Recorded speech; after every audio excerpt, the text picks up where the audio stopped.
Dr. Ashwath Babu. He is assistant professor in IIIT Harvard, Karnataka. He is a physics faculty there, and he did his PhD from IIT Kanpur, and he did a lot of work on quantum at that time.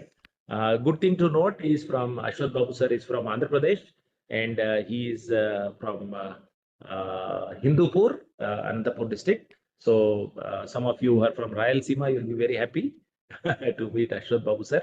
So yeah, you can interact with him, and his mail ID is known anyway. It will be there on the IIIT Harvard website. You can interact with him if you have any of these things. But of course, he is very punctual. He will share all the notes, and mostly what I appreciate is his line of teaching, which is mostly handwritten.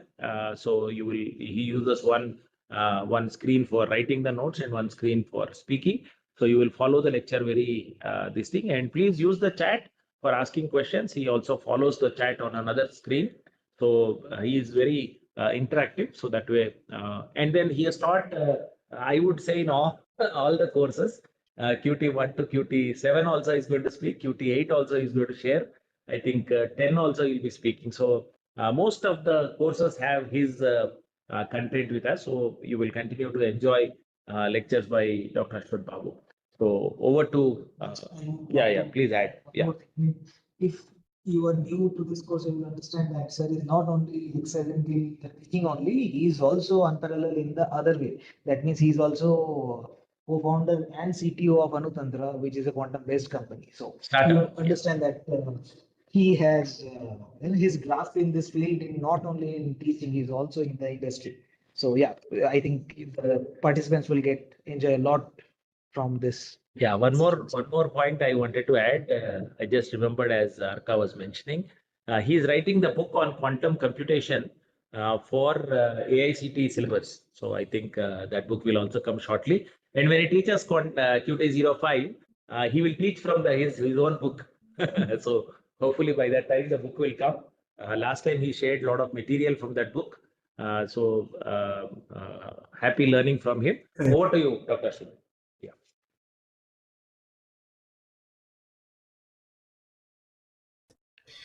Yes, Pili sir and Majumdar sir, thank you so much for the kind invitation. Sorry. And also brief introduction of me. So yes, participants, about how many are there, sir? Just to see, 430, amazing. Right. So yeah, as you can see, the course structure, I think QT02, you might have had some introduction on quantum computing. Okay, right? So let me see what you had. Just comment. Right? So yeah. Right. So you had so far, this is 1 minute. This is the second day. Yesterday, you had introduction to superposition, entanglement, no cloning, bosons and fermions, I guess. Some kind of introduction you might have had in quantum computing.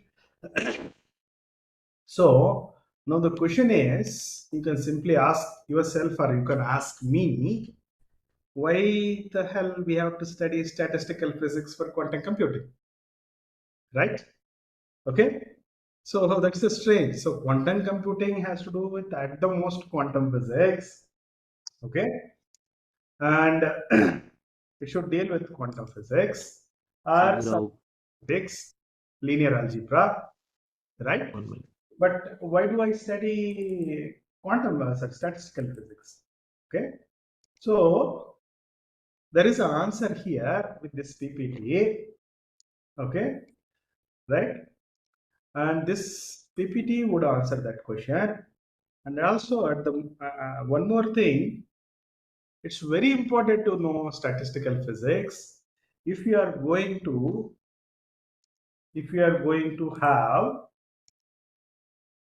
working in quantum computing hardware. Okay, so if you are going to work in a hardware, you need to know something more, not just programming in quantum computing. You need to know more. So what is that know more is actually described from statistical physics. Okay, right? So let me start the presentation for today. So like Philly sir was mentioning, okay, like Philly sir was mentioning, I would be using my presentation as well as my hand notes. Okay, so this is what my hand notes is, right? So some statistical physics we will be discussing for today.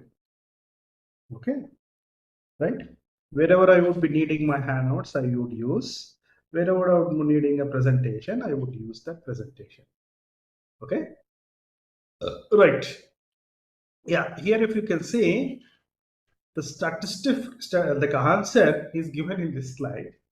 The statistical physics provides the fundamental mathematics or mathematical framework for understanding quantum systems at finite temperature, making it indispensable for practical quantum computing applications where thermal effects and probabilistic behavior dominate the system performance. Okay, right?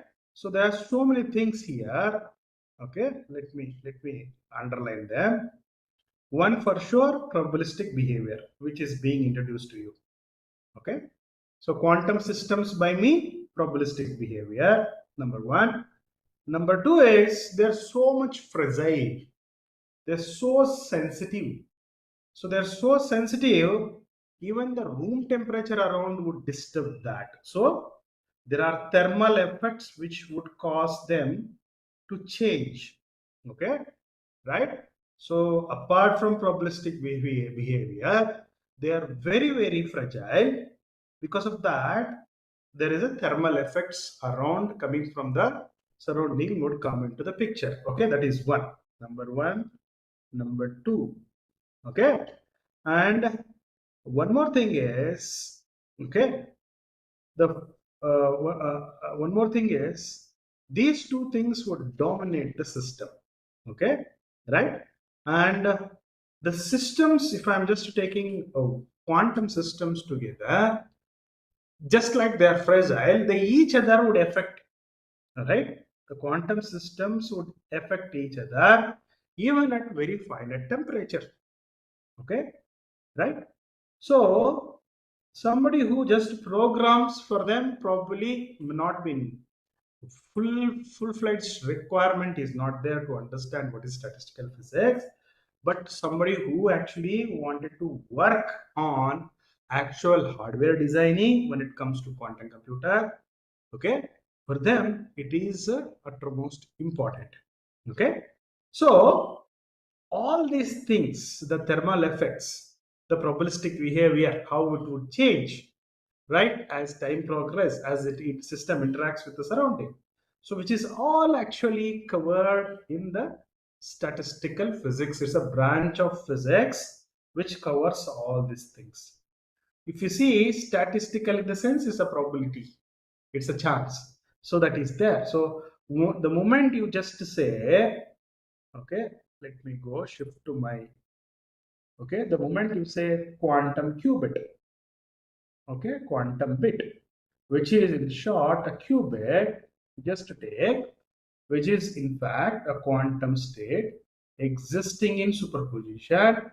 Okay, which means at a given time when I make a measurement on the system, okay, let's say there is a measurement operator, right, which can be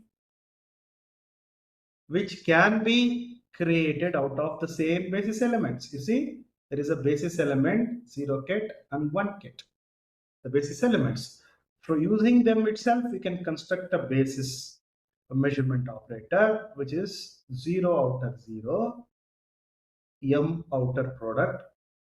Okay, so this is a Dirac notation. The first one is a column, a matrix. Second one is again the matrix. Okay, how did we get? If you can see, the first one is 1 0, column, 1 0 row. Second one is 0 1 column, 0 1 row. So that is how measurement operators are constructed. Now if you just see a measurement operator acting on quantum state would give you alpha into 0. Means it puts the quantum state in the state 0 tet with a corresponding probability amplitude alpha. Okay. So where alpha is the probability number. Okay. Alpha is a probability number or a probability amplitude which is going to be dictating or telling me how many times I will get. So when I make a measurement of the system several times in the sense, if I make the measurement like a system measurement like 100 times, if I make out of 100, let's say some 40 times or 40% of the time, I would get the system in 0, which means alpha square is 0.4 or 0.4 or 40%. Okay, right? So, right now, similarly, 60% I will get quantum state 1, so which correspond to beta absolute square.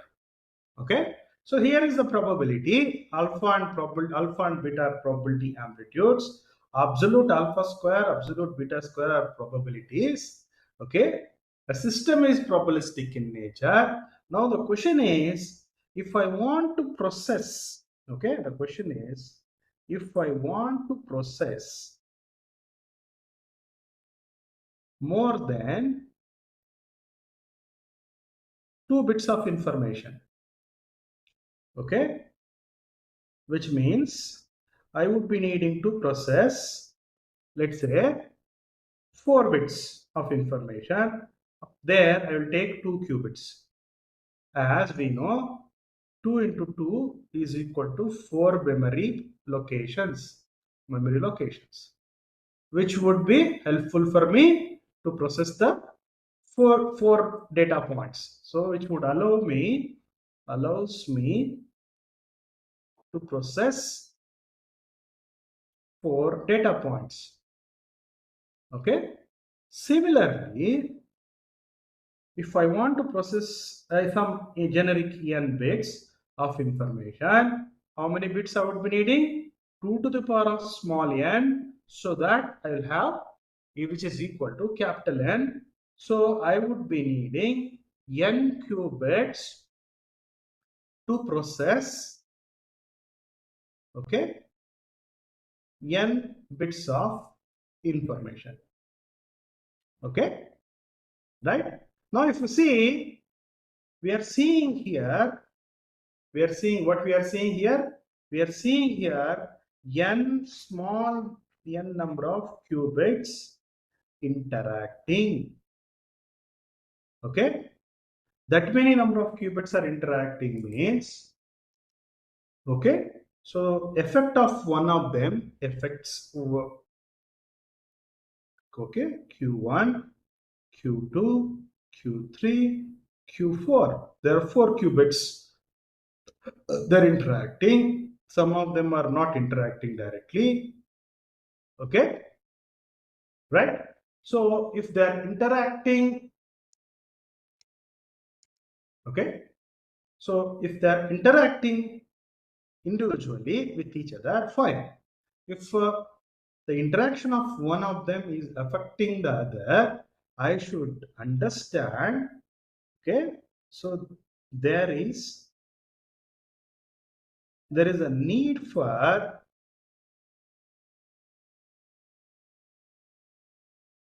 understanding, all the qubit interactions, okay, between each other. Okay, so how it is possible? Through statistical physics. Okay, right? Through statistical physics. Okay, through statistical physics or the statistical physics one can understand interaction between the systems, between the, I'll say, quantum systems. Okay, very good. So that is what the statistical physics are saying. Not only probabilistic, they interact with each other. As we see, two qubits are interacting. Let's say example. Okay, let's say there is a quantum system A and system B. Okay, just a minute. Yeah, I'm there. I'm there. Thank you. Thank you. Okay. So the two systems, if you just see it, there is a quantum system. A is, let's say, alpha A 0 or beta A 1 ket. Similarly, alpha B 0 ket plus beta. Hello? Yes.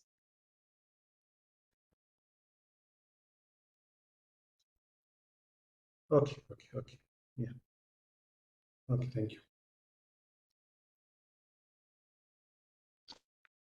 Okay. So beta B 1 ket. Right? So just a minute.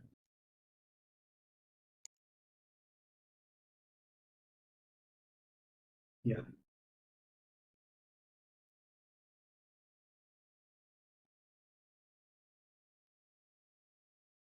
One minute. I'm just, that's an issue with my Bluetooth.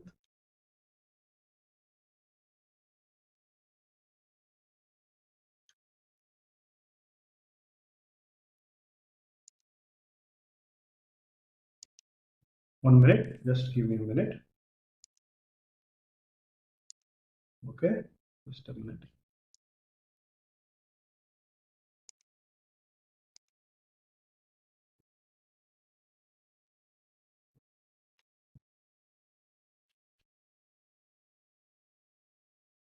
One minute. I was just having some issue with my Bluetooth. Other than that.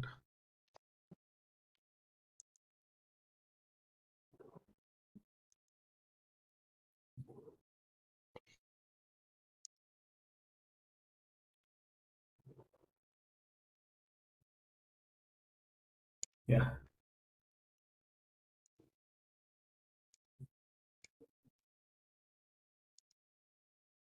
Okay. So yeah. So these two systems interacting with each other. Just a minute.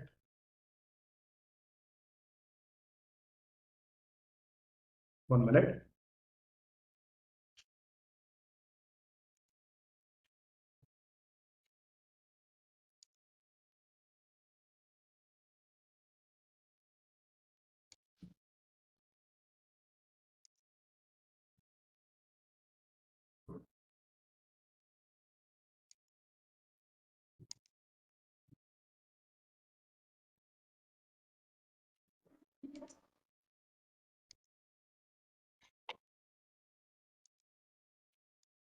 Yeah. Right. So when two systems are interacting, I would be writing it as interacting like this. So tensor product. So overall tensor product between these two states is going to give me alpha A, alpha B, 0, 0. Alpha A, beta B, 0, 1. Beta A, alpha B, 1, 0. Beta A, beta B, 1, 1. This is a system I'm going to get. If you see alphas, the probability amplitudes are multiplying, going to generate new probability like alpha 0, 0, 0, 1, 1, 0, 1, 1. Okay. So the new probability is absolute alpha square, right? So these are probability amplitude and probabilities would be absolute square of these things. Now the question is, we need to know how alpha 0, 0, alpha 0, 1, alpha 1, 0, alpha 1, 1 evolve from interaction between each of the qubits. Okay, so which is possible by studying statistical physics. That is what I meant in the first slide. Okay, right? So let's switch to the PPT. Okay, right? So the probabilistic behavior we see, the thermal effect means surrounding temperature, surrounding temperature, quantum systems interacting with each other. Okay, so that is we see. So let's go to the next part of the slide, what it says. Okay, so statistical physics is required for us. Okay, so statistical physics answer that. What is the statistical physics actually consisting of? Okay, right? If you just see, there is a many body quantum states, means we just saw there are many qubits interacting. Each qubit is treated as a particular system among the many bodies. Okay, right? So the quantum computers manipulate exponentially large Hilbert spaces requiring statistical ensemble to describe mixed quantum states and thermal equilibrium conditions. Okay, right? So large Hilbert space, what I mean is, you see, the initial Hilbert space is just a 2 qubit system. When 2 qubits interact, I have generated 4 bits or 4-dimensional Hilbert space. Okay, Hilbert space is generated.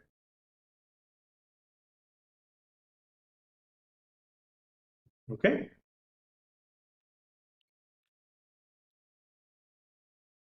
fine.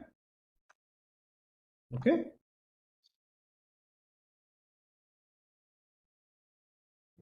okay. So let me go to the second part. Probabilistic quantum measurements. We have seen this one also. Okay. So this comes from the measurement which we discussed. So that is actually described by statistical physics, in fact. Okay. Okay.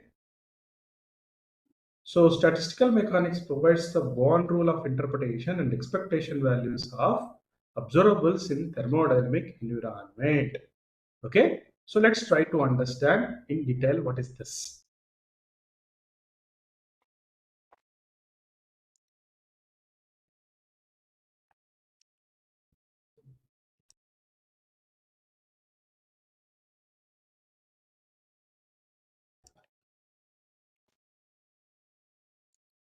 Okay, right?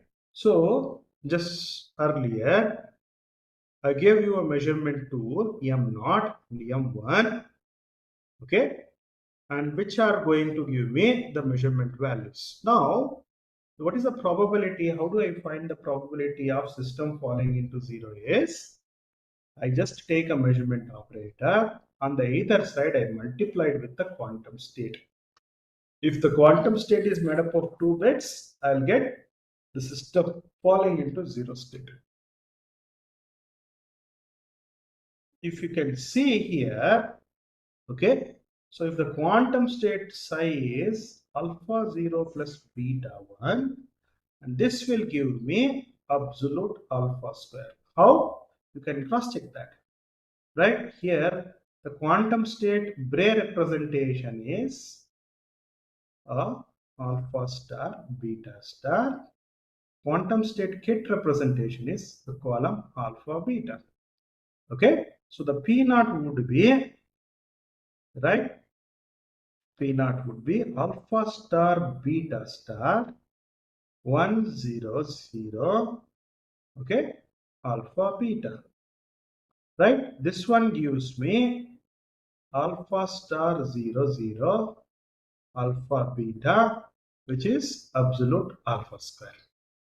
Okay, so The probabilistic answer is obtained by taking some expectation value, or it is also called expectation value of m naught.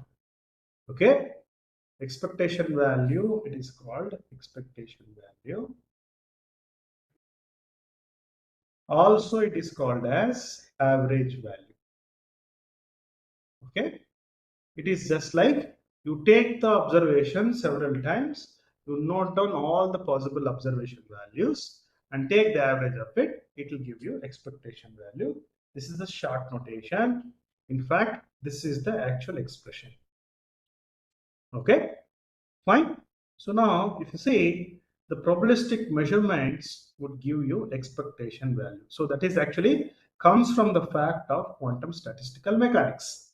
Okay, and there is something called partition functions and density matrices are involved in quantum system. What is that? Let's try to understand. Okay, fine. So first of all, okay, what we want to understand, partition function, okay, and density matrix, which is actually part of statistical physics. Okay, first of all, what is a density matrix? We'll try to understand, and then we'll come to this partition function. Okay, right? So density matrix, let's say I have a collection of particles. Each particle, or quantum particle I mean, like an atoms or an electrons inside a box. Okay, collection of identical, okay, let me write down, collection of identical particles.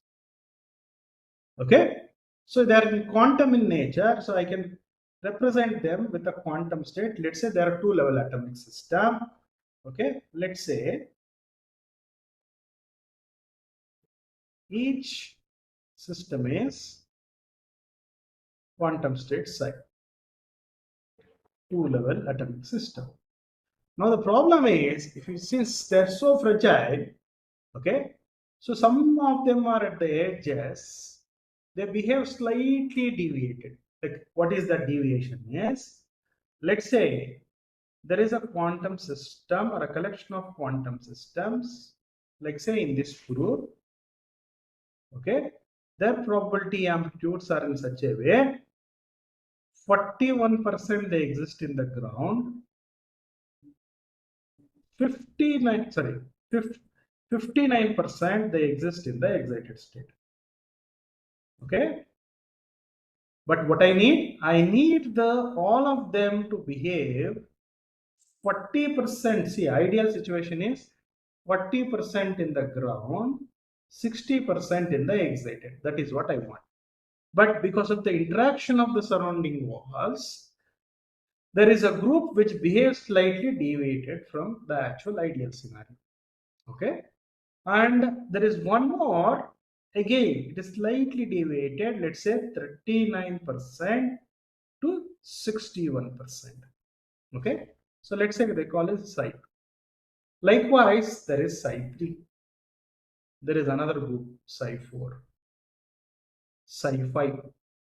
Okay, and so on. I can have as many as I want depending on the slight deviation. Now you see, earlier ideal situation is all of them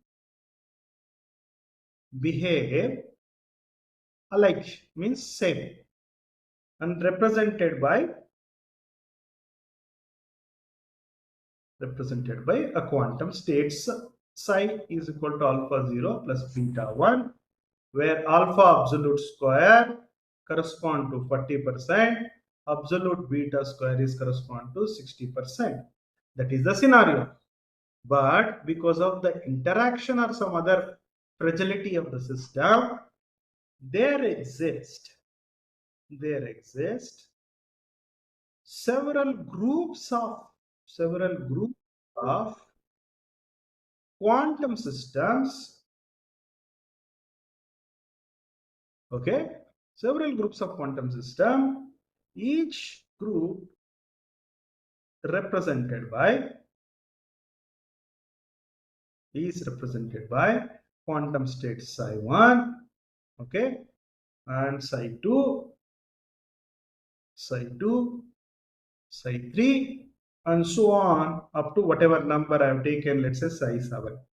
Okay. Now, the problem is I can't represent them. Okay. I can't represent them in one equation like I was doing earlier. Earlier I was representing with one equation. Now I can't represent in one equation. For that, people what they thought, I want to represent in one equation. So let's define to have one representation, to have just one, have one representation, okay, to have one representation. Let's define a density matrix. What is the density matrix? We'll come to that mathematically. Let me show. So what is density matrix is, if there is a quantum state ket psi, you take outer product with itself, you would be getting a matrix. So you call it as a density matrix, letter O. So for example, here I have alpha beta, alpha star beta, which is going to give me absolute alpha square, alpha star beta, beta star alpha, beta absolute square. So this is a density matrix for you. Okay. So this density matrix, if you see it, it represents the diagonal elements of the diagonal elements. Diagonal elements represent the probabilities. Okay, very good. And off diagonal elements, okay, see, absolute alpha square, absolute beta square are diagonal elements. Off diagonal elements represent the polarization, or you can say existence of superposition. Okay, superposition. If off diagonal elements are 0, what you can see, system is not oscillating between 0 and 1. So this is a density matrix. So density matrix, just like a quantum state, represents about the system. Okay. Only thing, it's not a column matrix, it's an actual square matrix. Okay. Right. So the density matrix captures the information of a quantum system in it.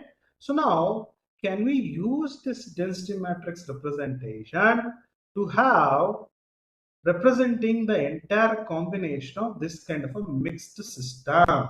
So this is a mixed system or a mixed state. Okay. Of course, yes, we can have, okay, density matrix representations, density matrix representation, okay, for each group, for each of the above group. Okay.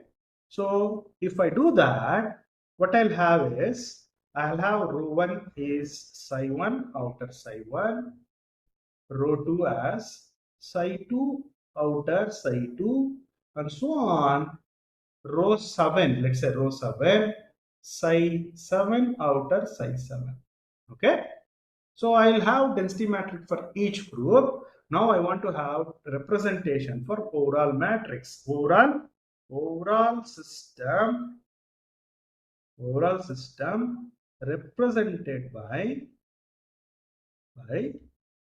total density matrix rho T, which is equal to, there is a probability of any given particle existing in the system 1 group plus probability of any given particle existing in a group 2 plus so on probability of 7 row 7.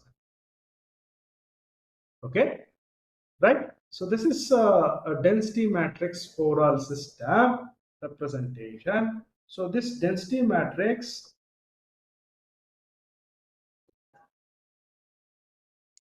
Fine. No. Yeah. So, right? So rho T is equal to the density matrices coming from each group were put together with the weights of probability. Means any given particle falling into particular group is associated by a particular probability P1 and P7 and Pi, something like that. So this density matrix even represents the mixed quantum system. Okay, mixed quantum system. So the mixed quantum system is handled by this density matrix. Now there is something called a partition function. Partition function is which will talk about the mixture of all these things. I would be taking a combination of all these things representing in some form of canonical ensemble, means a collection of ensemble of these systems. So that is what, okay, canonical ensemble, well, ensemble of the systems, okay, above, I would say above canonical ensemble of system is described or analyzed by partition function. Okay, partition function which is represented by Z. We'll come to that what is explicit form of partition function as we go through these slides, as we go through this few sessions on statistical physics. Okay, right? So we understood what are the three main branches of statistical physics. Okay, the foundation of statistical physics, which would allow us to understand how quantum systems interact with the corresponding mathematical principle. So here the density matrix is actually connected to partition function. How? Okay, so let me write down that expression. So the density matrix is equal to minus beta into Hamiltonian divided by partition function. Okay, so in the above I have a density matrix representation in terms of individual groups. Here I have density matrix represented in terms of the partition function, and also there is a H stands for Hamiltonian of the system, Hamiltonian of the entire system. Okay, and beta is Boltzmann constant. Okay, so this is what the last branch of quantum statistical physics would describe for us. Okay, right? So let's go further. Right? So here I have the thermal fluctuations coming from surrounding temperature, which is going to give some energy exchange or going to give energy exchange between the systems. Okay, so which is explained by P of E is a distribution directly proportional to minus E by Boltzmann constant K B T. Okay, so that is what I have here in terms of the distribution. Okay, right? So what I mean by this is the existing around temperature is going to give some heat energy K beta, okay, for a quantum system. That energy is very close to the energy separation between any two atomic levels. Okay, so when I take, okay, when I just take a nucleus of an atom, the outermost orbit, okay, so then let's say I'll take a few more orbits inside so that we can take, okay, Let's say there are multiple orbits exist for a given quantum state. So let's say quantum state 0, quantum state 1, quantum state 2. As we go higher and higher, energy states are very close to each other. So the energy decreases. That is a naturally energies of atomic system would decrease as you go further away from the nucleus. What you have, the bands, the orbits are very close. They create a continuous band. Okay, sir. Okay, fine. Right now, so somebody was saying my slides are not visible. I'm sorry. I can see in my hand notes. Sir, these are visible. Yeah, yeah. So now if you just see, when I try to put a superposition state between, let's say, 0 and 1, okay? But because of the temperature coming from the surrounding, let's say electron goes to the above state, because of the temperature coming, the energy, because of the temperature K beta, which is equivalent to H omega. So the H omega is the separation between any level 1 and 2. In that case, what happens? The electron which is at the excited state go to the another state, which I don't want that happen. And even sometime this electron would push to some other state because of the surrounding temperature. So in this way, what happens? I would lose the control over the qubit or superposition. Okay, right? Because of losing a control over superposition because of the surrounding ambient temperature. Okay, so that is what I was referring here, right? Thermal photons or thermal fluctuations would limit the coherence time and gate fidelities in the quantum processor. So, right, I was saying coherence. What I mean by coherence is when I have a quantum system or a two-level quantum system, if I excite electron from ground to excited, it stays there for 1 microsecond. So 1 microsecond is actually called a T1 time. And it stays there. After some time it comes down and it emits the whatever energy it has taken to excite and emit that same photon.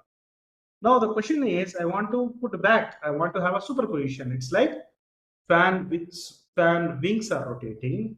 The same way, what I'll do, I'll set one more photon exactly 1 microsecond apart.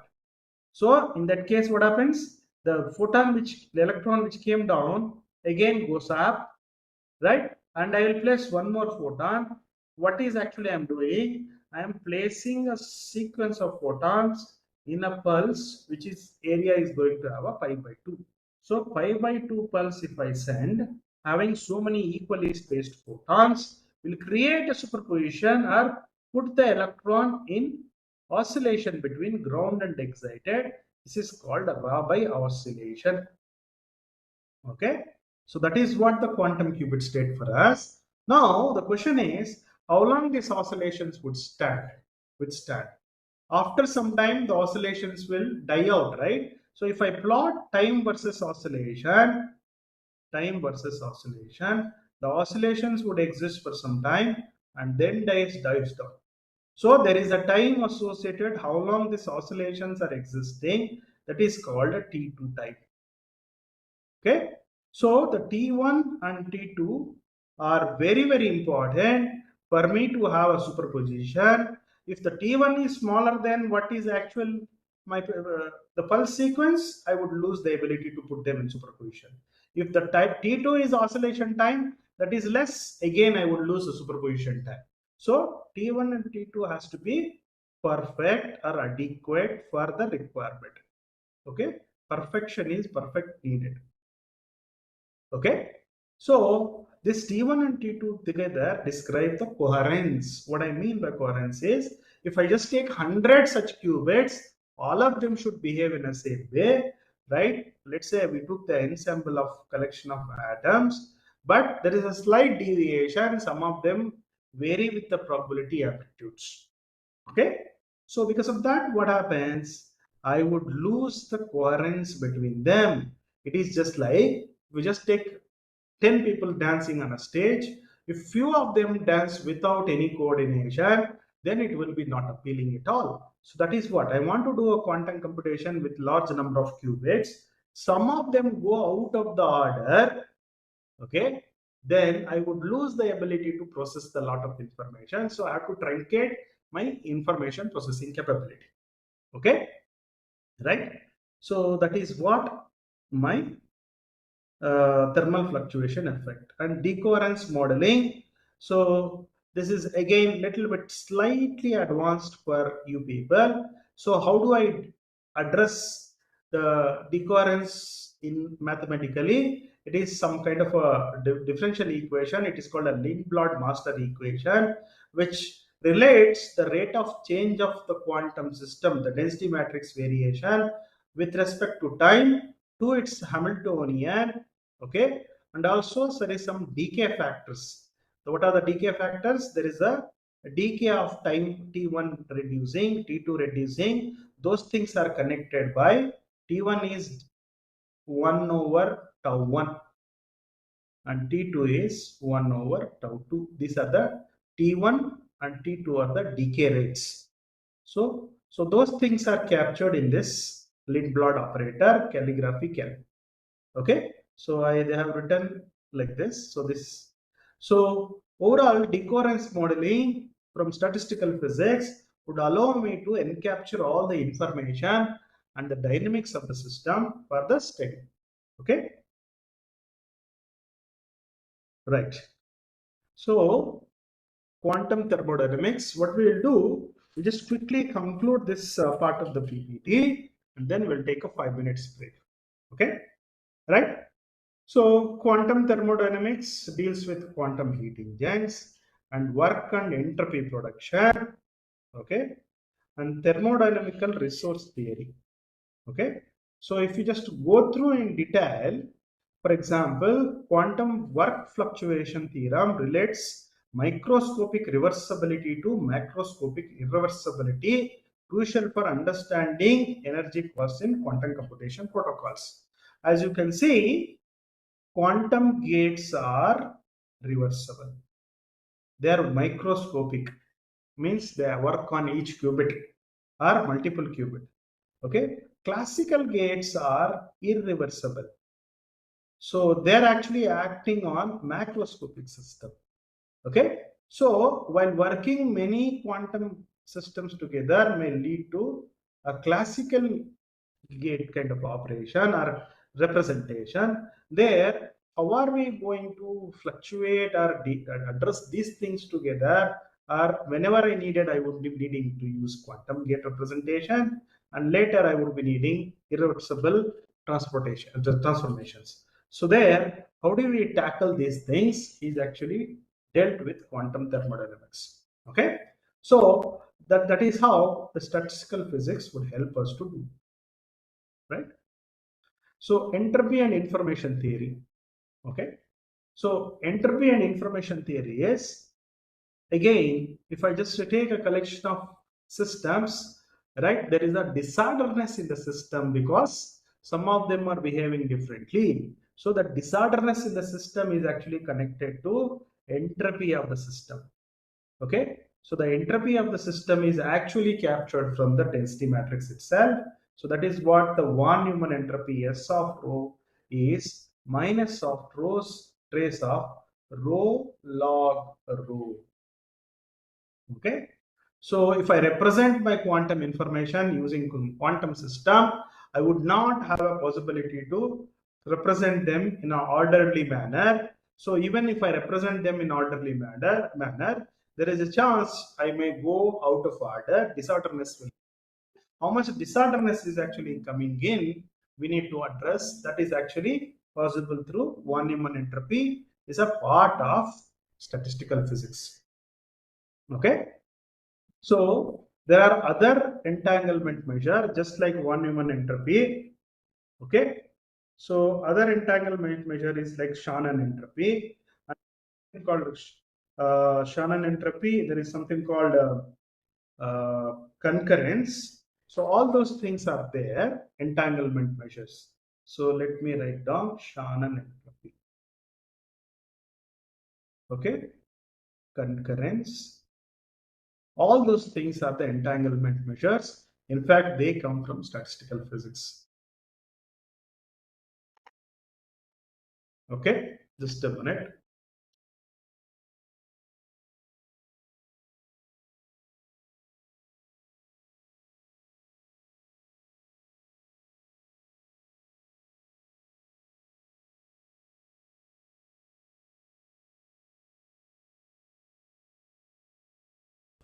Okay, so now we do some quantum machine learning, okay, using quantum computing. There also we would be needing the density matrix representation of all the combinations of the system, and we would be needing Boltzmann constant, will be needing partition function, all those things in a quantum machine learning. Okay, because we'll be dealing with several combinations of quantum systems. Okay, so how are we going to approximate certain approximation algorithm, use approximation algorithm? All those things are actually like possible through quantum statistical physics. Okay, right? There is a many body systems, means each system is treated as individual body. How are they interacting is also done with the statistical physics. Okay, and there is a chance that system vary between particular phases, just like a phase change. Let's say water becomes ice and then water vapor depending on the temperature. Okay, so there is a phase transition. In the case of quantum systems, there is a possibility depending on the temperature they may undergo certain phase changes. So this is very important in the case of, for example, these days these things are coming up. Okay, so magnetic field, magnetic property based quantum qubits being explored these days. Okay, so there the quantum phase transition addressing is going to be very important. Okay, right? So there is a final slide. Okay, there is a final slide before that. So there is something which is very important.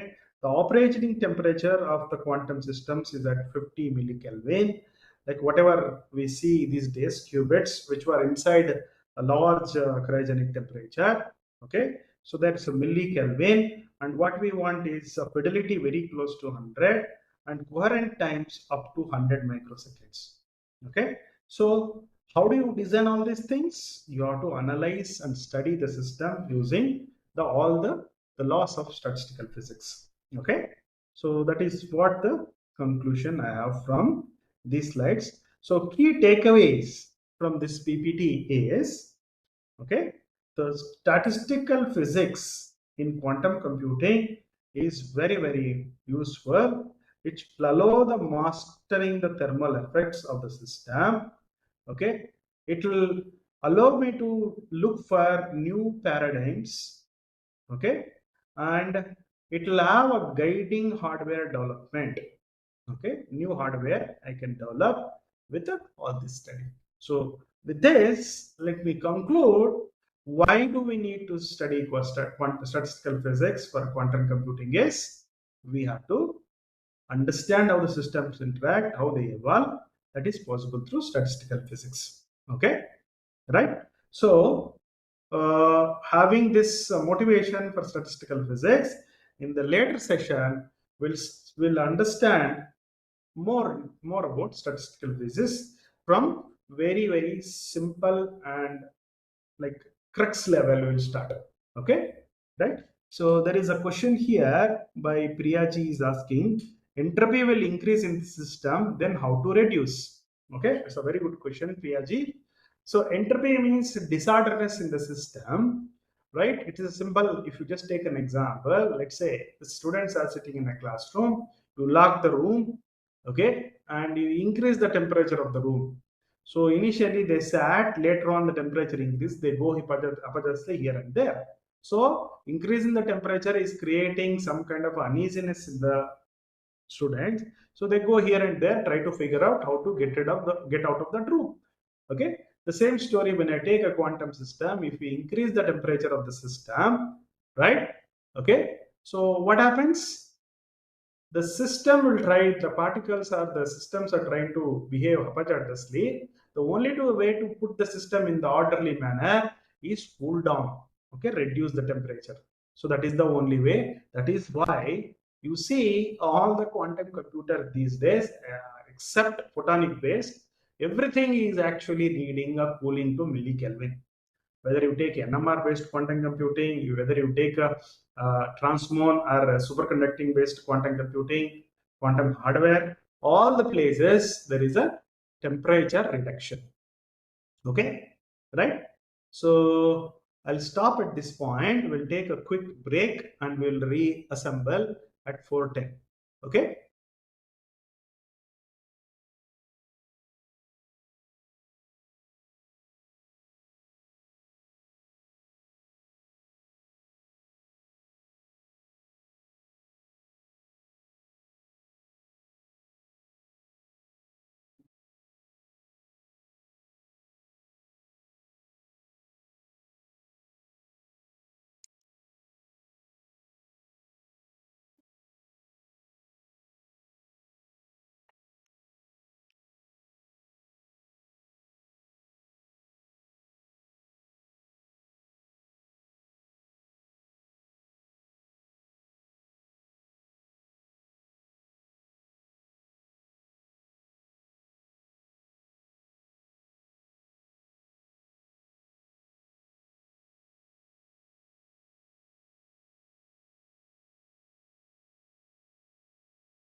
Yes, I think we can restart, everyone.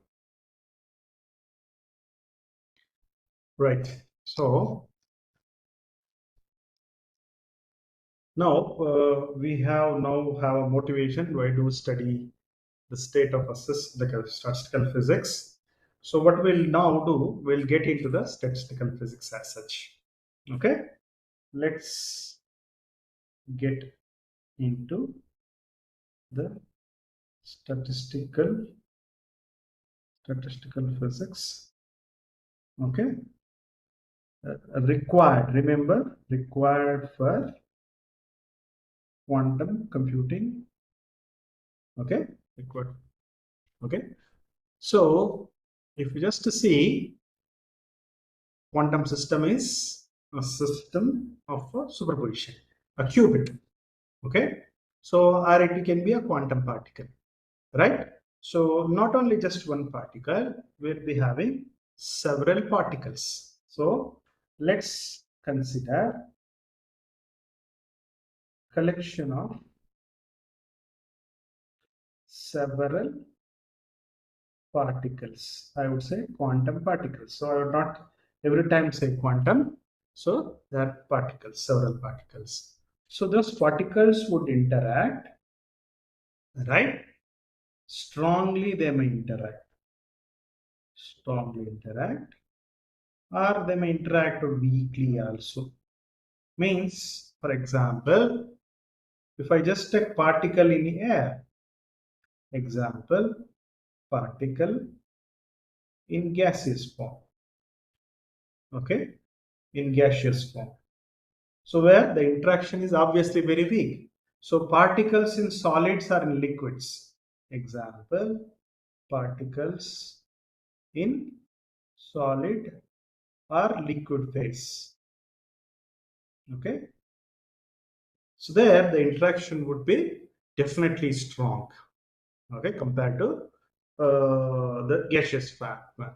So if we consider the gas particles would weakly interacting, we would say there not be much happening there. Okay, right? So for a weakly interacting case, it is sufficient to treat each particle individually, and later on we can connect them together. Okay, so in the case of weakly interacting particles,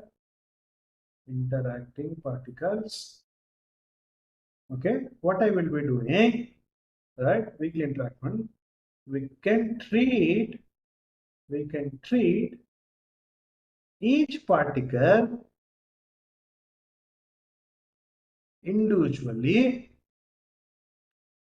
using, okay, using a mathematical model called, or a quantum model called simple harmonic oscillator. Okay, I'll come to that. What is simple harmonic oscillator mean? Okay, so this is a thing which comes from the statistical physics. Okay, so right, so as we know, you take anything in the universe, starting from example electrons or atoms, okay, or molecules, by the way, right? Okay, molecules in a composite system. Okay, anywhere if you take, the things are actually vibrating or oscillating about some equilibrium point. So that is what I would see, or anybody could see. For example, electrons, if you just see, they are revolving about the nucleus. Okay, they are revolving about the nucleus, rotating. Okay, so it is just like, let's say there is a fixed point, it is going away from the fixed point and come back to the same fixed point. Let's say stationary point. So it is just very close to having a pendulum, okay, with some mass m, oscillating about some equilibrium point. So the equilibrium point is this equilibrium point. Okay, and it is oscillating about that with some oscillation amplitude. So it is basically making a sinusoidal oscillations. Okay, sinusoidal oscillations. So just like this, electrons are oscillating. Okay, electrons are oscillating about the nucleus, so they are creating a sinusoidal oscillations. So what people thought, can we have a representation of them in the form of some kind of a pendulum, a simple pendulum? Okay, so why the simple pendulum is simple pendulum, which is in fact oscillating about the equilibrium point. So simple pendulum is going to have the total energy of the pendulum is, it will have a kinetic energy of oscillation of mv square. It will have a potential energy. Okay, so here in this case, a mass is actually pivoted from some reference point. I would say minus mg. Let's say length of the pendulum is L, so I'll have mgl is a potential energy. Okay, so the total energy is sum of these two. From there, I can assess what is this system is all about. Just like this, this is a simple pendulum. If you go to a quantum level, you will have quantum harmonic oscillator, which is just like a simple pendulum at quantum level. Okay, right? So in that way, we will treat each atom as a pendulum, and so collection of atoms together is just like a coupled pendulums. Okay, so what is a coupling? You can think of as coupling between the pendulums. You can treat it as, let's say there are so many pendulums. Okay, they are connected in between with some flexible connection. So the interaction actually comes through connector. Okay, so this is an interaction. Okay, so this is how, if the interaction is very minimal, you can almost ignore the individual pendulums. If the interaction is more, we have to treat that bring it into the consideration. Okay, right? So very good. So this is how we are going to deal quantum mechanically. Okay, for example, let's say how a macroscopic analysis is done, right? Classical world at macroscopic level. Okay, we want to cross check quantum mechanically how we are doing, individually we are treating. Macroscopically means we put them all together and treat it as one body. So macroscopic means large bodies, collection of many individual microscopic things creating a large macroscopic body. There we will address by using what is it? We will address using position and momentum. Okay, position and momentum.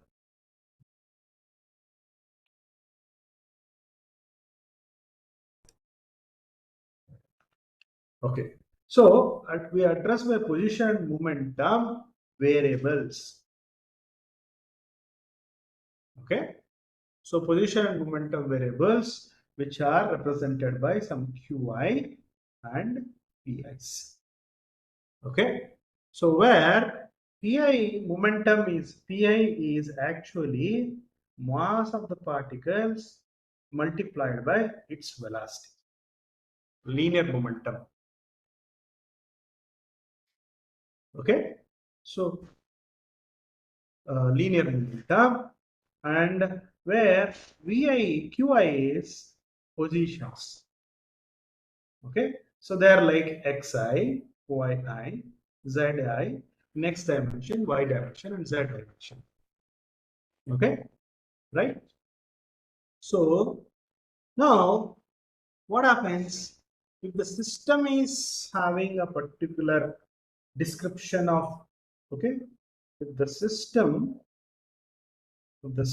is described by pi and qi for a moment, okay, then I can always find, okay, what is the system description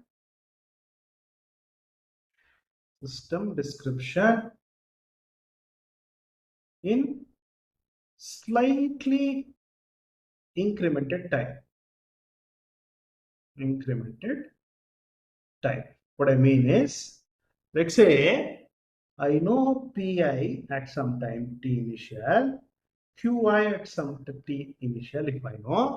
If I want to find what is this pi some later time tf, qi later term tf, you can always find. So I'll take a time deviation from ti to tf, very small.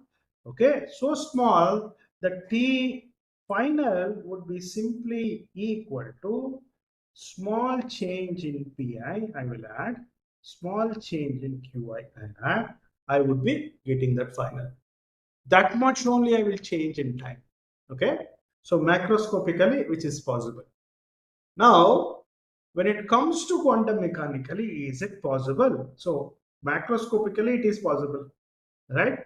So if somebody is standing for some time, after some time, you may be tilted towards the right or moved a little bit towards the left, something like that, macroscopically. When it comes to microscopically, means at quantum level, is it possible to do that? Okay, right? So now quantum mechanical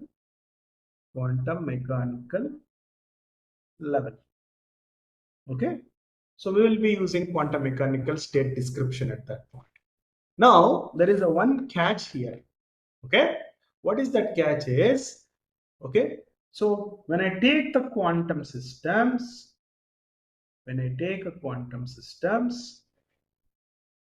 very tiny.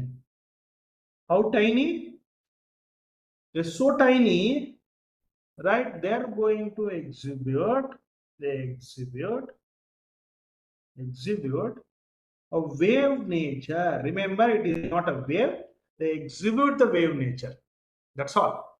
What is that wave nature? Wave nature means if you just go to a pond, let's say water body. Okay. So water body is there. If you just drop a stone at the center, what happens? It creates waves. Okay. Waves are created. Now the question is, waves are created and wave exists everywhere. Okay, wave exists everywhere. It is not fixed at one point. It is going to stay everywhere. Just like that, when I have a very tiny particle, it is going to show its presence just like wave everywhere. So quantum particle shows its existence everywhere, similar to a wave being created, right? Wave being created. So now the question is, what is the connection to the wave to that particle?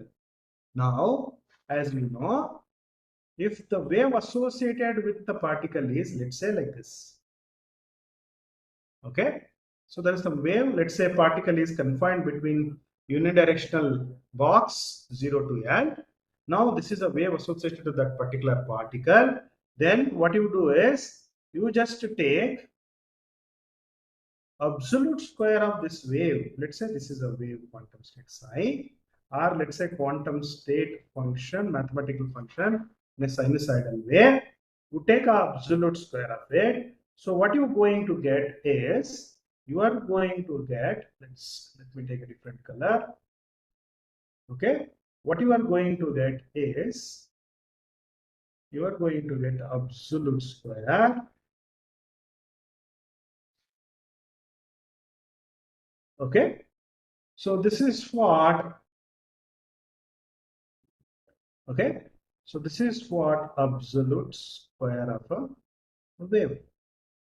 Okay, so this absolute square of a wave function would give me, there is a chance that wave particle can be present at the point where there is a maximum. Okay, maximum probability. Wherever there is a wave is hitting at 0 point, the particle is never going to exist in that point.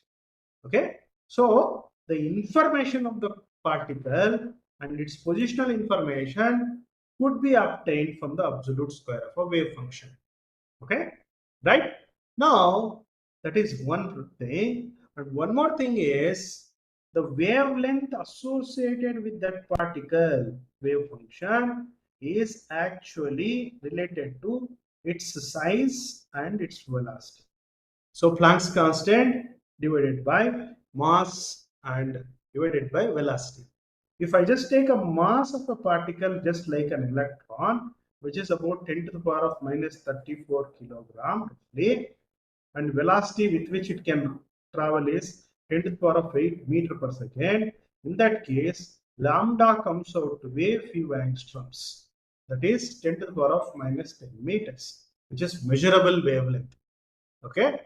But if I go to a much larger particle, let's say a traveling bullet. So for a traveling bullet, so it's tiny anyway, it can travel with a good velocity, but the lambda d of a traveling bullet is about 10 to the power of minus 20 meters, which is not measurable. Okay, so this is the problem with the quantum systems. So quantum systems are going to have wave nature. Okay, and one more thing, so you can't exactly specify with what velocity momentum it is there, with what position it is there at a given point, because Heisenberg's uncertainty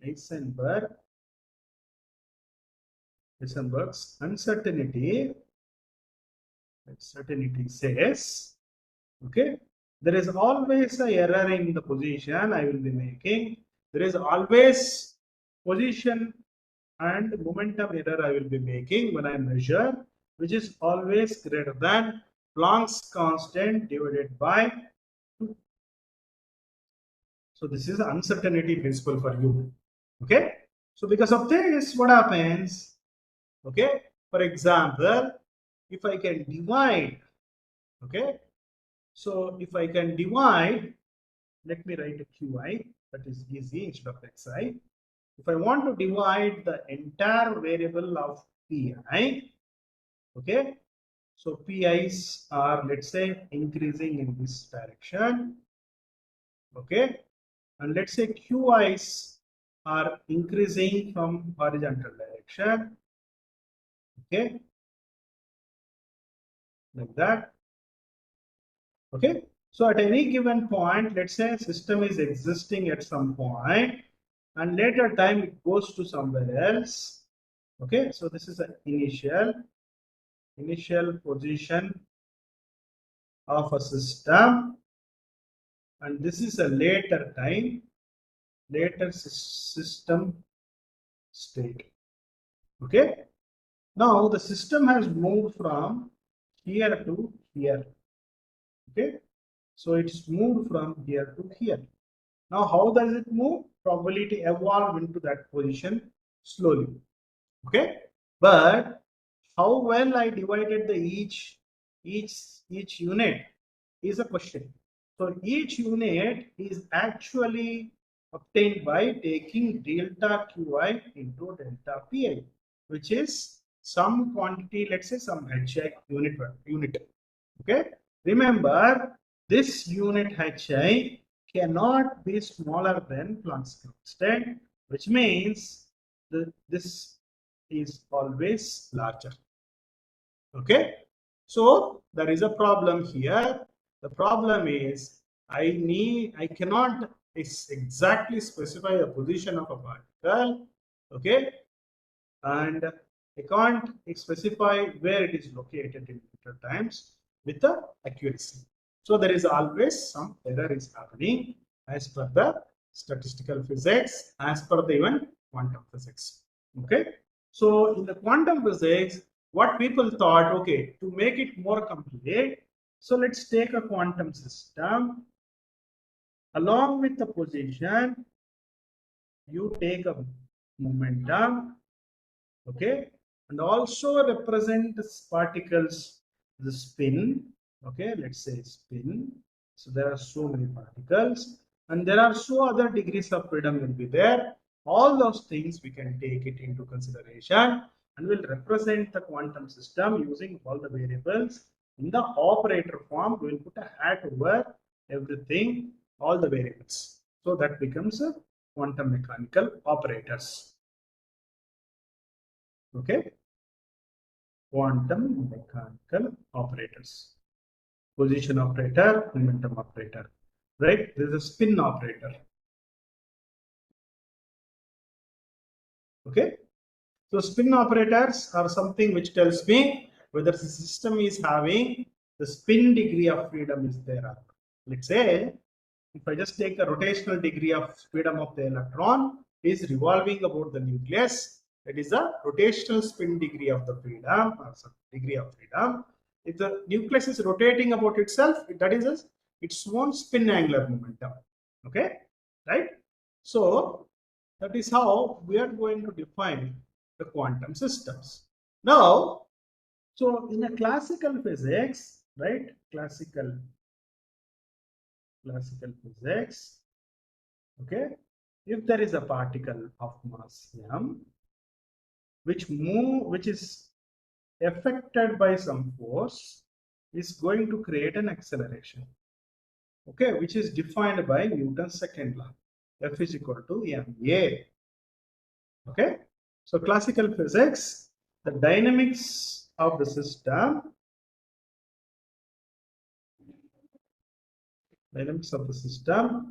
described by Newton's second law. Okay, but when it comes to quantum physics, okay, where wave function is used to represent the quantum system, not a position only or not momentum only, in that case, what is the dynamical equation which describes the quantum system? So quantum physics or statistical physics answers that using something called Schrodinger equation. Schrodinger equation. So remember, somebody who doesn't know what is Schrodinger equation, don't worry. It is in a way equivalent to Newton's second law. It is just like Newton's second law. Okay, it is just as Newton's second law. So what is the Schrodinger equation written in general? Is it is written in terms of eigenvalue equation. Okay, it is actually eigenvalue equation. What is that? Is you take the Hamiltonian of the system, multiply the Hamiltonian of the system to the eigenvector or the quantum state. It is going to give you the quantum state represented by eigenvalue, which is E. So you take the operator form for everything. So let's say quantum state is represented in some sinusoidal form, okay, in one dimension. Let's say if I want to represent in all the three dimensions, let me write that, which is which is psi r comma t, which is equal to E into psi r comma t. Okay, where r is the vector having all the above degrees of freedom. Okay, all the degrees of freedom I just specified here.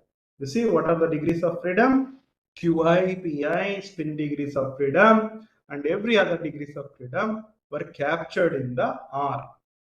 Okay, now the Hamiltonian of the system is just like energy of the system. Hamiltonian of the system is equal to kinetic energy plus potential energy in operator form. So operator form is just like some operator which is going to act on something. Okay, so kinetic energy usually is equal to half mv square, right? So I just multiplied by mass divided by mass. I'll have m square v square by 2m, which is linear momentum square by 2m. Okay, now when the variable from macroscopic system to microscopic system it transforms, means classical to quantum transition, okay, happens by treating the variables by its operator form. Okay, what is that is? So momentum operator, let's say in the x direction, linear momentum operator is represented by minus ih cross dou by dou x partial derivative. Okay, similarly, position momentum operator in y direction is derivative with respect to y. Okay, momentum operator along the z is minus ih cross dou by dou z. Okay, so if somebody asks me how did you get this operator form, you can actually derive this operator form using simple wave mechanics or the waves. Okay, I'm not going into the details. Okay, so straight away I will just write what is the p square. P square would be minus h square dou by dou x square minus h square dou by dou y square minus h square dou by dou z square. That is the operator form of p square, which is going to be substituted at the top. Okay, so kinetic energy expression I will have, which is minus h square by 2m, okay, dou by dou x square plus dou by dou y square plus dou by dou z square. Okay, so dou square, I'm sorry, so which is h kinetic energy, h part of the kinetic energy, okay, or kinetic energy part of h, and now, okay, this is kinetic energy. Now what is the potential energy? The potential energy is, let's say electron is existing in the combination of surrounding, okay, surrounding atoms or surrounding electrons. Okay, right? So now the potential I can't specify exactly because how many atoms are around, all those things, what electric field they are executing, and what magnetic field something is charging is moving, it is going to execute some magnetic field. So I'll just specify that as some kind of a U, potential energy at some position, okay, at some TA. Okay, so this is a potential energy of the system. Now, what did I had earlier? Eigenvalue equation, h psi is equal to E psi. So let me write down that explicitly now. H cut whole square by 2m dou by dou x square plus dou square by dou y square dou square by dou z square. Okay, and psi r at some term t, okay, plus u r comma ti into psi r comma t is equal to E into r comma ti. Okay, let's put hat over I. Now, the energy also becomes an operator form in quantum mechanics or quantum physics, that is IH cross dou by dou t. So, just if somebody wants to know, as you know, energy is h mu, which is equal to h cross or h cut into omega, right? So, what is angular frequency? Efficiency is units of 1 hour time period. So, that is what I am having here. That is the easiest understanding one can have. Remember, we can derive exactly how E takes an operator form. Okay. Okay. As additional material, I will add to my lecture notes. You can just check that. I'm not going to I'm not going to discuss that. Okay. Now I have a even operator form for the energy. Let me write down that. Okay, which is equal to IH cross dou by dou t. So this is the Schrodinger equation, which is the eigenvalue equation, just like Newton's second law, describing dynamics of the system in space and in time. Okay. Now, for the time being, let's say we were able to solve this differential equation. Okay. So how are we going to solve the differential equation? So for the time being, what you can do is you assume that on the left hand side, the entire thing is in the Hamiltonian form, which somebody has given you some kind of a matrix. Okay. So H is given as a matrix. On the right, I have operator form of the time. Okay. Okay. So now you can rearrange this into the equation where I can integrate. Let's say, let me do that. So dou ri, so r divided by r comma t equal to IH cross, right? So okay, not minus IH cross, okay, H into d dou t.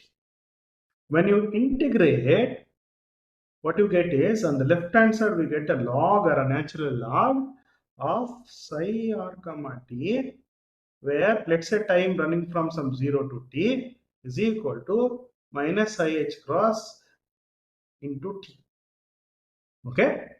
Now, if you specify the time limits inside the integrand, the resultant, I'll have psi r comma t divided by psi r comma 0, which is equal to minus IH cross h into t. Send the log to the other side. What you will have? You will have quantum state at later times is equal to exponential minus IH. Okay, I'm sorry, I missed Planck's constant should be in the denominator. Okay. Okay. Okay. Right. So Planck's constant in the denominator, and this is what I will have. This is as a result of this differential equation from the different Schrodinger equation, where H is explicitly not expressed in terms of momentum or in terms of potential. So in this case, I'll have this, where this is a unitary operator which relates the system from 0 to some time t, so which is minus IH t by h cross. Remember this. Okay. So if I have explicitly expressed in terms of momentum and potential, in that case, I'll have a differential equation solved even in the spatial domain. But right now we are not doing it. Depending on the available information only, we will solve. Okay, right. So this is how I study the dynamical system of a quantum using statistical physics or using dynamical physics. Okay, right. Now the position and momentum and time domain we just saw. What are the other domains? That is spin degrees of freedom. So what is this spin degrees of freedom is?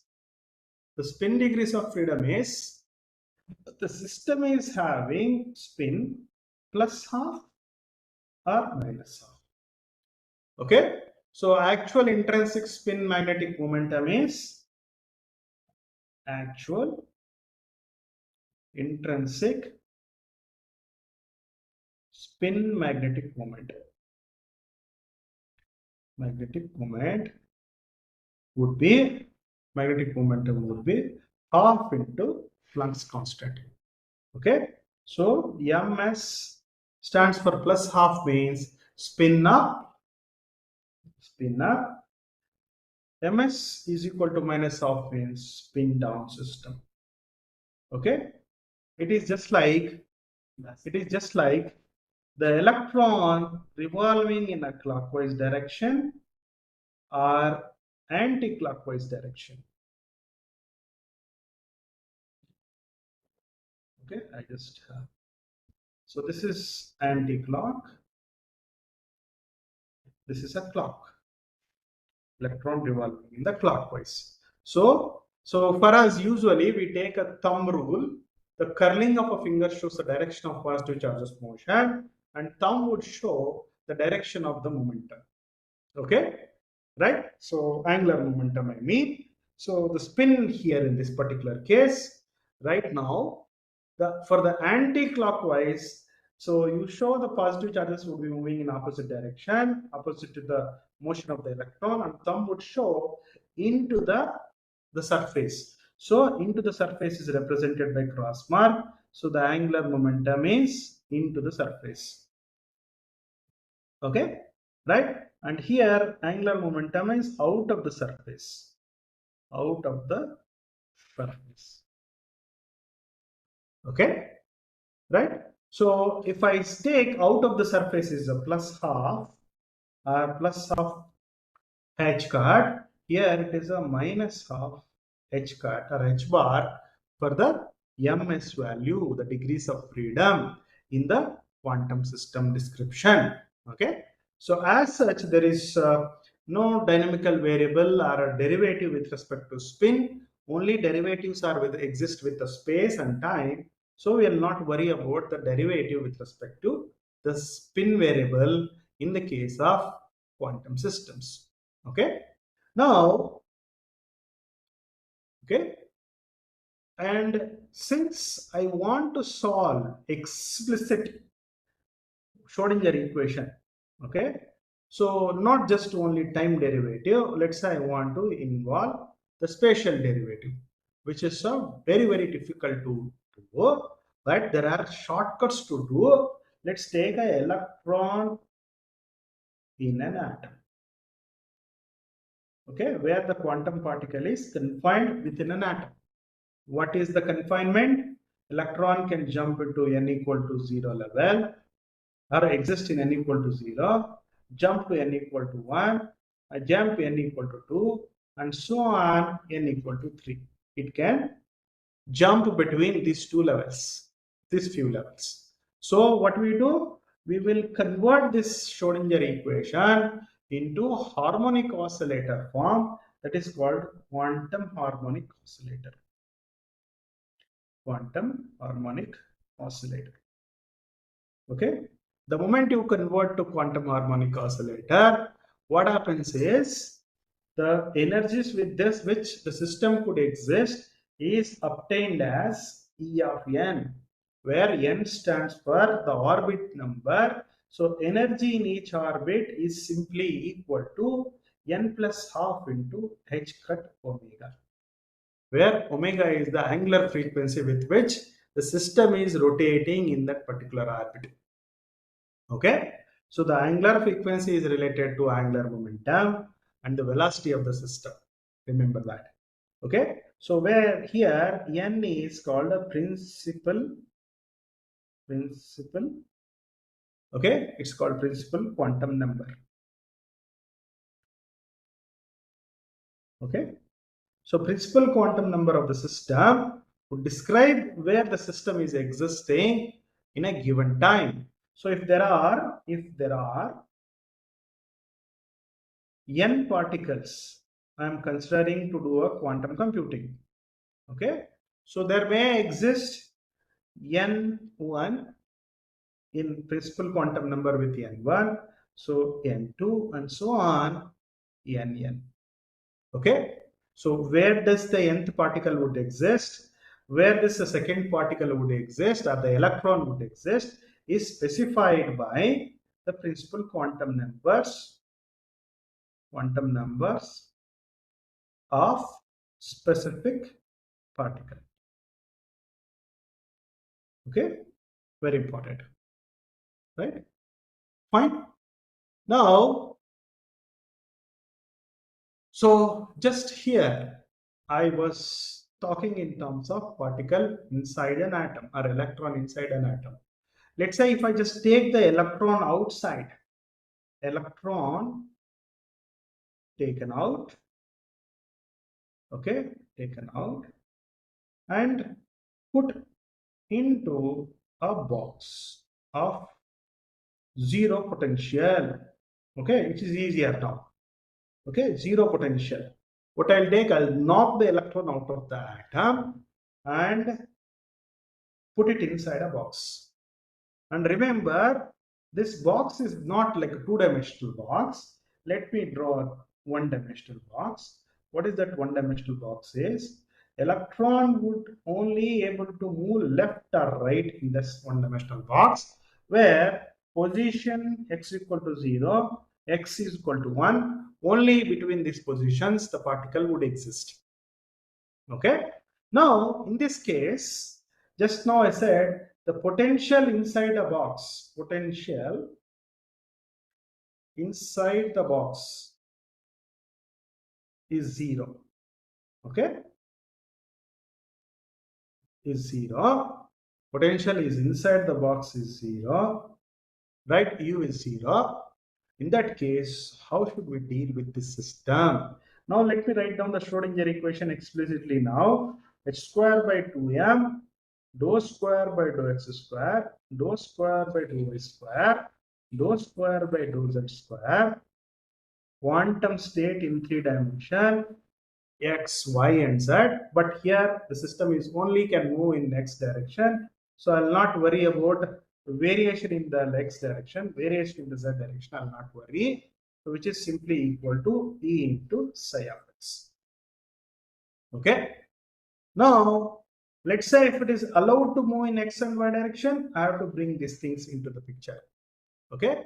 If not, so I'll simply have a second order differential equation which is appearing like this. Okay. You can simplify this differential equation into linear differential equation as dou square by dou x square psi of x plus 2me by h cut square into psi of x is equal to 0. This is a second order linear differential equation. Second order linear DE. So this differential equations usually possess a solution.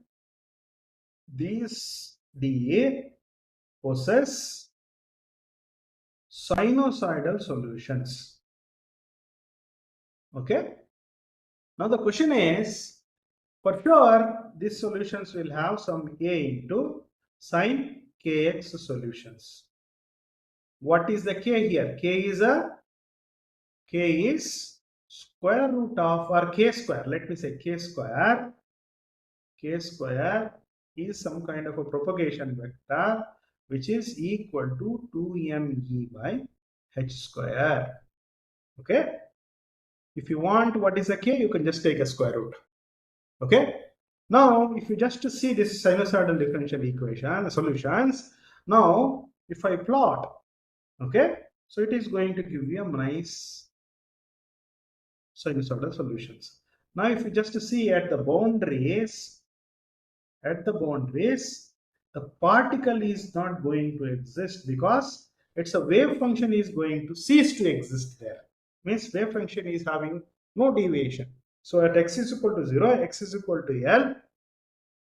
Okay. So I don't see any variation in the wave function which is 0. So what I will have is sine kx going to 0 at x is equal to 0 and x is equal to L. So for sure x is equal to 0, sine kx is 0, but for x is equal to L, I have to find out. So sine L k into L is 0 implies k into L is some integral pi. Okay, so where k would be n pi by L. So if I am writing only for x dimension, I will write Lx kx. So therefore, the solution of quantum state would be, okay, some amplitude, let's say, we don't know right now, sine n pi into Lx into x, okay, where kx square is 2me by h square. Okay, as if you want to know what is the energy of the system, you can just write in terms of kx square h square by 2 into m. Okay, so h square k square into 2m. By the way, I know what is a kx. So let's put what is a kx. Kx is n pi Lx whole square. Okay, so you just do h square by pi square 2m Lx square, okay, into n. So I'll to subscript x stands for the x dimension. So energy with respect to x dimension coming out as h square pi square 2m Lx square into nx square. Okay, so here nx is principal quantum number again. Principal quantum number. Okay, so this is how we will deal the system, whether quantum mechanically or classical mechanically. Okay, or are we dealing with the system in collection of many things which are not interacting? All those things we have dealt today. Okay, so I'll stop at this point. We are actually crossed 5 o'clock. So in tomorrow's class, what we'll do, we'll go a little bit more in depth about the postulates of statistical physics or thermodynamics laws of statistical physics, how we can incorporate to study the quantum system in general. Okay, so thank you so much for listening. I understand there is so much of disjointness with going back and forth between classical to quantum. What I urge you to people is, I'll be uploading my class notes. You please go through the class notes. You will understand. Okay? Yeah, thank you. So I'll hand it over to the academy. Yes, sir. Am I audible, sir?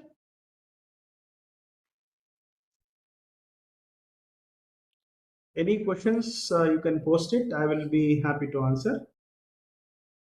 So there is one question by Priyaji again. What was the question? Okay, let me see the question. Okay, let me see from back. Is there any question? Then I'll come back here. Okay, let's see the Priyaji question. How can we represent the equation from the equation forms spins which are flipping in Ising model as a quantum model? Oh, okay. So there is a Ising model itself, a mathematical statistical model. So using that, we will study this mechanically, the systems. So yeah, we are not getting into that level of details, which is required for a later level. But as of now, we are only dealing systems are individually not interacting. They are weakly interacting. In that way, I can just simply treat them as a individual harmonic oscillators. Okay. So Ising model is something, there is an interaction exists between them. When it comes to quantum computing, so we can write the Hamiltonian for the Ising model in terms of quantum gates of interactions. Okay. So there is a X gate, Y gate, and Z gates are used to represent the Hamiltonian. And the moment you know the Hamiltonian, you can write the eigenvalue equation H psi into E psi. Okay. So let me write that. Okay. Just so for Ising model, okay, so the Hamiltonian has to capture the information of interactions. As you said, the spin interactions could be possible. Okay, right? So which is addressed by representing in terms X gate, Y gate, and Z gate. Z gate representations. So once you, by knowing H, you can have quantum quantum gates is equal to energy operator into quantum gates. So this is eigenvalue equation. Okay. By studying the eigenvalue equation, you can find eigenvectors. What are the vectors? I can have vector psi1, psi2, and so on, psi n, corresponding eigenvalue e1, e2, and so on, en. So this is how we will study the Ising model system. There is a system with Ising model. Okay. Yeah. Yeah. So thank you, Anandji. Statistical physics to quantum mechanics. Yeah. So we are actually fluctuating, like a shifting between each other. Can you put some light on mixed states associated density matrix with examples? Okay, so good question. So mixed state. What is a mixed state? So the mixed state means we already had a figure. Okay, let me use that figure. Long back we had. Okay, just a minute. Yeah, this is a figure I have. So this is a combination of many groups of atoms creating a mixed state. Now, let's say all the systems are behaving like pure system. Okay, right? So pure system. Okay. So in the pure system, what is that? All the states or all the systems are represented by same quantum state. Same state. Okay, right? All the systems are represented by same. In that case, I'll have a density matrix, simply outer product. Okay, right? So now, for example, I'll have quantum state representation in terms of density matrix like this.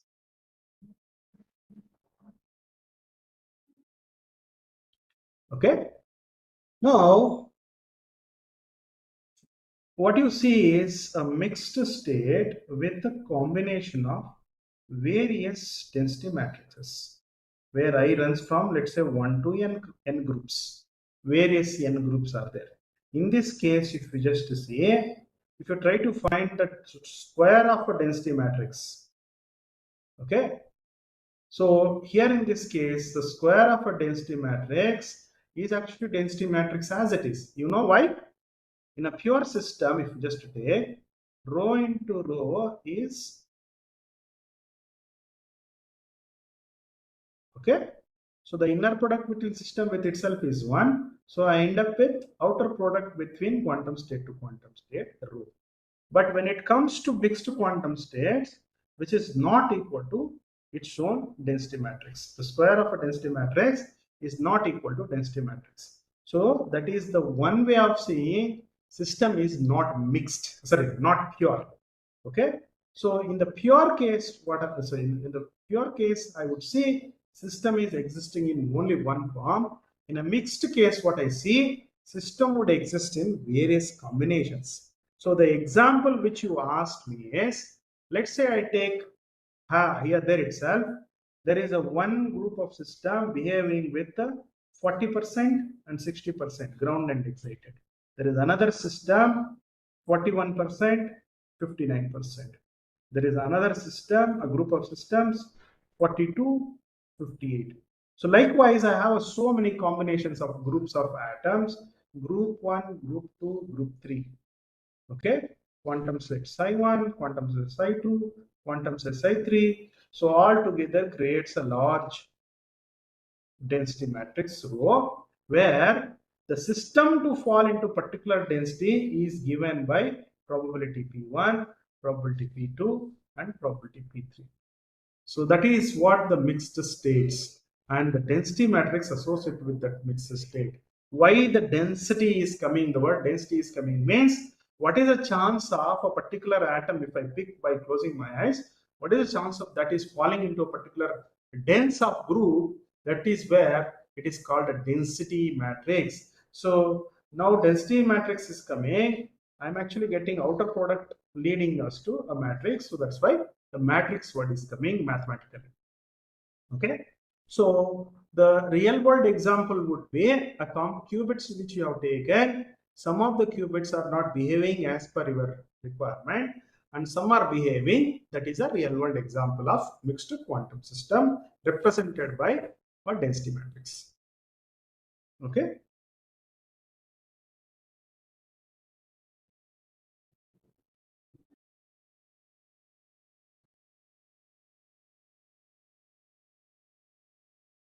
Okay. So Majumdarji, I think you can take over. I don't see any more questions.